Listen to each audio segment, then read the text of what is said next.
इन गरीब और middle class परिवारों की हम चिंता करते हुए विभिन्न परीक्षाओं की फ्री ऑनलाइन कोचिंग हमने करने का निर्णय किया है।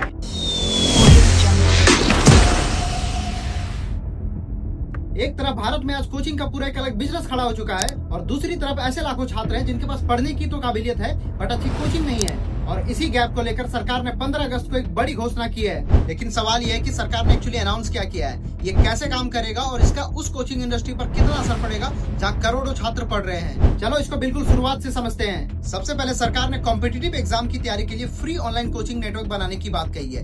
यानी बात पूरी एजुकेशन को फ्री करने की नहीं है, फोकस सिर्फ कॉम्पिटिटिव एग्जाम की तैयारी पर है। हमने युवाओं के लिए विभिन्न परीक्षाओं की फ्री ऑनलाइन कोचिंग हमने करने का निर्णय किया है।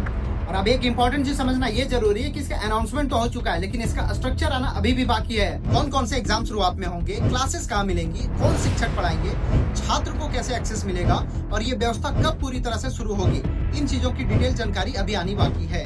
अब यहाँ एक सवाल आता है कि जब देश में पहले से इतने बड़े बड़े ऑनलाइन कोचिंग प्लेटफॉर्म्स अवेलेबल हैं, तो सरकार को अलग से फ्री कोचिंग नेटवर्क बनाने की जरूरत क्यों पड़ी? क्योंकि ऑनलाइन कोचिंग का सबसे बड़ा फायदा सिर्फ ये नहीं है कि आप घर बैठे लेक्चर देख सकते हो, इसका सबसे बड़ा फायदा ये भी है कि ये इजी टू एक्सेस होता है। दिल्ली, कोटा या किसी बड़े शहर में रहने वाले छात्र को आज teacher, test series, study material और कोचिंग के कई ऑप्शंस मिल जाते हैं। लेकिन एक छोटे शहर या गाँव के छात्र के पास यही ऑप्शंस हमेशा नहीं होते हैं। और अगर अच्छी कोचिंग की फीस परिवार के बजट से बाहर है तो टैलेंट होने के बावजूद भी उसकी प्रिपरेशन वहीं रुक जाती है। और यहीं पे सरकार की यह पहल काफी इंटरेस्टिंग हो जाती है। अगर एक छात्र को घर बैठे क्वालिटी ऑफ एजुकेशन मिल जाता है तो उसे सिर्फ कोचिंग के लिए अपना शहर बदलने या परिवार पर लाखों रुपए का बोझ डालने की जरूरत कम हो सकती है। और अब आते हैं उस सवाल पर जो शायद सबसे ज्यादा लोगों के दिमाग में है।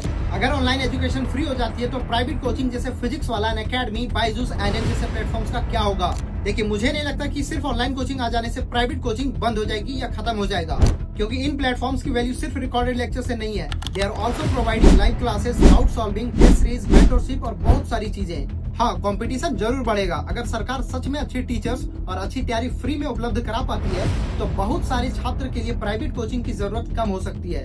अगर सरकार क्वालिटी ऑफ एजुकेशन देने में समर्थ होती है तो जितने सारे प्राइवेट प्लेटफॉर्म है इनको भी अपना कंटेंट एंड सपोर्ट बेहतर करना होगा। लेकिन यह सरकार के लिए सबसे बड़ी चुनौती प्राइवेट कोचिंग नहीं है, सबसे बड़ी चुनौती है ग्राउंड लेवल।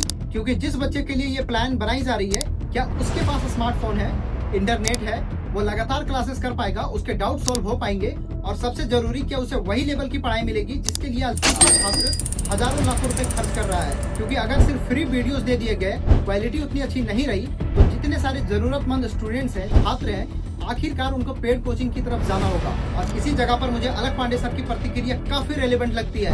उन्होंने सरकार की इस पहल की सराहना की है और ये बात रखी है कि अगर ऑनलाइन एजुकेशन को सही तरीके से इस्तेमाल किया जाए तो छोटे शहरों और गाँवों तक अच्छी एजुकेशन पहुँचाई जा सकती है। उन्होंने ये भी कहा है कि अगर सरकार को इस काम में उनकी जरूरत पड़ती है तो वो अपना सहयोग देने के लिए तैयार है, बिना किसी प्रॉफिट के। और ऑनेस्टली बताऊं तो यही पूरी घोषणा की असली परीक्षा है। अनाउंसमेंट करना आसान है, लेकिन उसे उस बच्चे तक पहुंचाना काफी मुश्किल है जिसके लिए ये प्लान की गई है। लेकिन अगर सरकार ने प्लान किया है तो शायद करेगी।